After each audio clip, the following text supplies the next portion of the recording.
गांधी मैदान, जहां नियुक्ति पत्र मिलता था 17 महीने में। लोगों के चेहरे में खुशी थी, एक उम्मीद थी, उमंग था। आज वही छात्र अभ्यर्थियों को गांधी मैदान जेपी की मूर्ति के सामने कूटा गया, पीटा गया। 3.5 व्यक्ति जो है वो सरकार चला रहे हैं और पार्टी चला रहे हैं। असल में वो सरकार अब पार्टी मुख्यमंत्री का चेहरा आगे करके, जो आज आरएसएस जैसा संगठन गांधी जी को अपमानित करता हो। स्वतंत्रता सेनानी जितने रहे जिन्होंने देश के आजादी के लिए कुर्बानियां दी, वही मोहन भागवत जी, चाहे सुभाष चंद्र बोस हो, चाहे भगत सिंह हो, चाहे वीर कुंवर सिंह हो, चाहे रानी झांसी बाई हो, उनके शहादत को इन लोगों ने अपमानित करने का काम किया। उनका बयान भी आया हो कि देश की आजादी, असली आजादी कब मिली। तो इन लोगों ने, जो महापुरुषों ने जो देश के लिए कुर्बान हुए, ये क्या उनका अपमान नहीं? वही मोहन भागवत जी से मैं पूछना चाहता हूँ कि बताइए मोहन भागवत जी, पिछड़े और दलितों को कब आजादी मिलेगी? और आरएसएस का प्रमुख कब पिछड़ा और दलित समाज का भी होगा या आदिवासी समाज का होगा? इसका जवाब दीजिए। इन लोगों के देश की आजादी में कोई कुर्बानी नहीं। भाजपा आरएसएस देश को तोड़ने का काम कर रहा। संविधान के बदले ये लोग अपना नागपुरिया कानून लागू करना चाहते। और हम लोग जब तक राष्ट्रीय जनता दल है तब तक जो है इनके अन्याय को सहेगा नहीं, बल्कि इनका पूर्ण हम लोग जो है विरोध करने का काम करेंगे, लड़ाई लड़ेंगे। और ये चुनावी साल है। अब यहाँ देखिएगा कूद कूद करके केंद्र मंत्री हर 2 दिन लड़ाएंगे। भाजपा के कभी अमित शाह जी आएंगे और राष्ट्रीय स्तर पर हर दूसरे दिन, तीसरे दिन बिहार की चर्चा भी होगी और बीजेपी के आईटी सेल की भूमिका भी बढ़ जाएगी। जो ED, CBI, income tax, Bihar के लोग राजनीतिक रूप से, सामाजिक रूप से परिपक्व, वो लोग सब कुछ समझते हैं। बिहार हिसाब मांग रहा है नीतीश जी के 30 साल का। बिहार 11 साल से जो डबल इंजन की सरकार राज्य में और केंद्र में चल रही है, उसका हिसाब मांग रहा है। कितने केंद्र मंत्री जो बैठे हैं बिहार के, उनसे बिहार के लोग, बिहार की जनता हिसाब मांग रही है। बताओ क्या किया बिहार की? सबसे ज्यादा वोट मिला, सरकार बनाए। 20 साल 11 साल मामूली नहीं होता। इतना समय बिहार के लोगों ने इस एनडीए को दिया, अब बिहार को क्या मिला? केवल जुमला, केवल सौतेला व्यवहार बिहार के साथ हुआ। हम लोगों की पुरानी मांग रही बिहार को विशेष राज्य के दर्जे को देने की। वही नीतीश कुमार जी कहते थे, दोहराते थे कि बिहार को मिलना चाहिए, हम पद यात्रा निकालेंगे। अब तो वो भी सरकार में बैठे, अब कब मिलेगा? कौन देगा? बिहार को क्या मिला? सब कुछ जितना गुजरात को मिला, बिहार को कहां मिला? वोट सबसे ज्यादा बिहार से और सब कुछ दे दिया गया गुजरात को। तो बिहार के साथ सौतेला व्यवहार हुआ। और हम लोगों ने जो आरक्षण की सीमा जो बढ़ाई थी, 65% हम लोगों ने किया। सुप्रीम कोर्ट में आज राष्ट्रीय जनता दल भी हम लोग पार्टी बने हुए हैं। इस लड़ाई को हम लोग लड़ रहे हैं। और हम आपको बता दें कि इसमें भारत सरकार हो या बिहार सरकार हो, ये लोग एकदम नहीं चाहते, इनके वकील बहस नहीं करते, ये चाहते हैं हार जाना। वरना हम लोगों का तो साइंटिफिक रूप से जो है अध्ययन हुआ है भाई, हमारा सर्वे आया है, हमारे पास बेस है और उसी बेस के हिसाब से हम लोगों ने आरक्षण की सीमा बढ़ाई है। तो कोई कैसे खत्म हो जाएगा? तो इसकी लड़ाई हम लोग लड़ेंगे। और सबसे बड़ी बात है, ये जो बहालियां निकल रही है या निकलने वाली है, उसमें पिछड़े अति पिछड़े दलित आदिवासी भाइयों का 16% का जो है नुकसान होगा, यानी लाखों की तादाद में नौकरियां जो है उनसे छीनी जा रही है। तो इस लड़ाई को भी लड़ेंगे।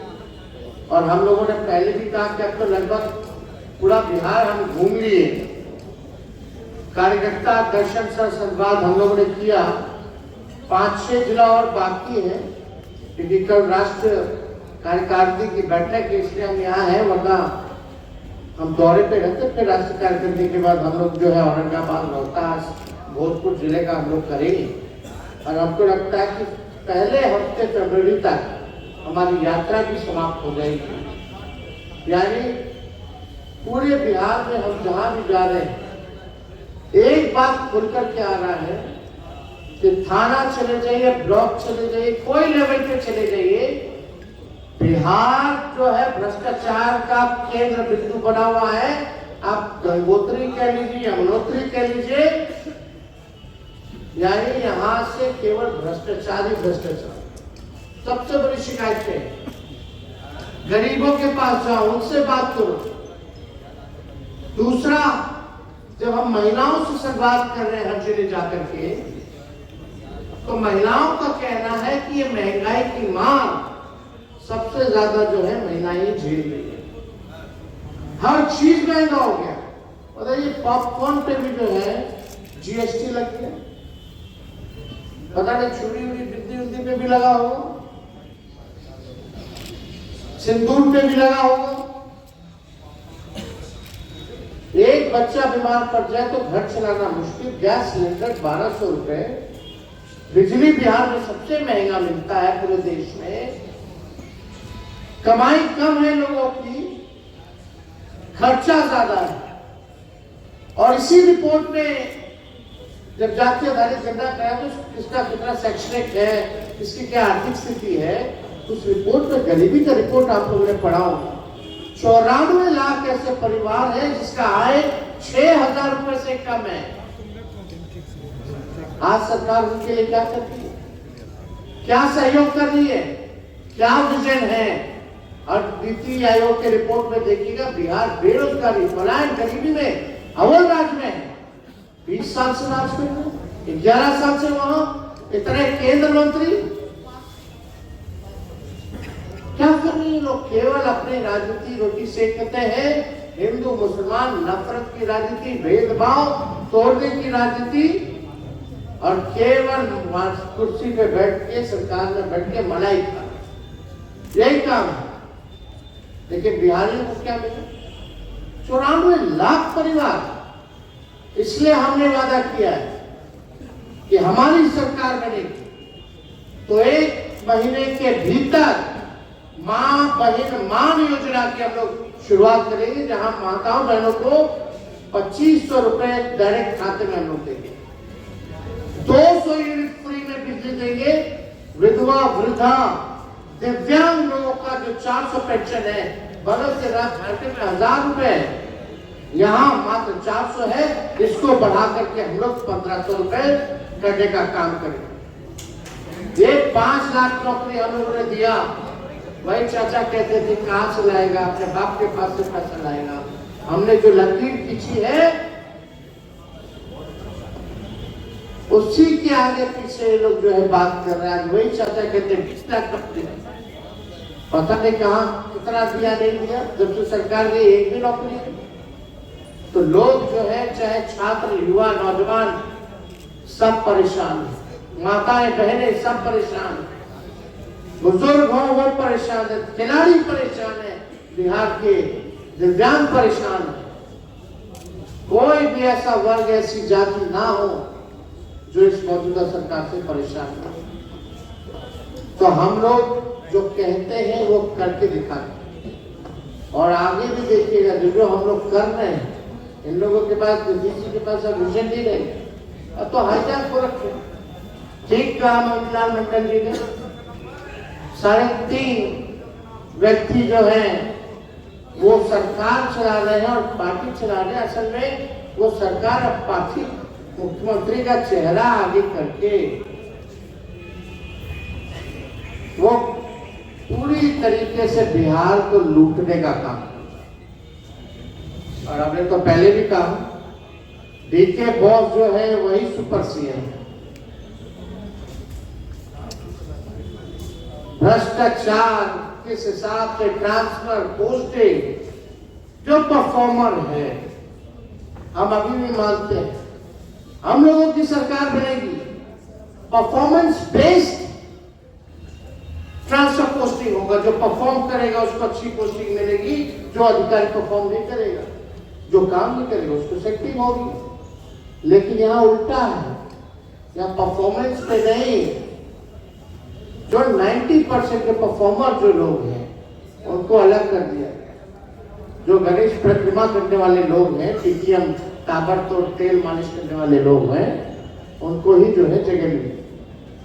आज देख लीजिए वो गांधी मैदान जहां नियुक्ति पत्र मिलता था 17 महीने में, लोगों के चेहरे में खुशी थी, एक उम्मीद थी, उमंग था। आज वही छात्र अभ्यर्थियों को गांधी मैदान जेपी की मूर्ति के सामने कूटा गया, पीटा गया, देह टूट गया, माथा फट गया, आंख में आंसू है और निराशा छाई हुई है। ये है असली एनडीए की सरकार। और आगे भी देखेंगे इन लोगों के पास कोई विजन नहीं। एक बार हम लोग पूरा बिहार घूमेंगे, इसके बाद हम लोग काम कर रहे हैं कि बिहार को अव्वल राज्य में हम कैसे ले जाए, बिहार को आगे कैसे बढ़ाए, तरक्की बिहार के लोगों को कैसे हो, इसके लिए ब्लूप्रिंट हम लाने का काम करेंगे। और हमारे पास विजन है और रीजन भी है, और हम लोग काम करने वाले नौजवान हैं, नए सोच के हैं, नया बिहार बनाना, सामाजिक न्याय के साथ साथ लोगों के साथ आर्थिक न्याय भी हम लोगों को करना है। तो इस काम में हम लोग लगेंगे। अब तो भाजपा के हो दिन भर कूद कूद करके बिहार की बात करेंगे, बिहार की चर्चा करेंगे। आप देखिएगा कुछ दिन बाद नरेंद्र मोदी जी का मन की बात होगी बिहारियों पर, फिर चले जाएंगे लिट्टी चोखा खाने के, यही अब काम होगा। अरे भैया, बिहार के लोग एक्टिंग एक्टर नहीं चाहते हैं, वो लीडर चाहते हैं जो बिहार को आगे ले जाए, ना कि केवल वोट ढकने का कला। जो एक्टिंग से स्क्रिप्ट और एक्टरों से काम नहीं चलेगा। अभी भी हम लोग देख रहे हैं तरह तरह का स्क्रिप्ट रचा जा रहा है। बीजेपी के एक्टर पुराने हो गए तो नए एक्टरों को मैदान में उतारा जा रहा है। तो बिहार की जनता होशियार है, समझदार है, इन लोगों की झांसे में आने वाली नहीं।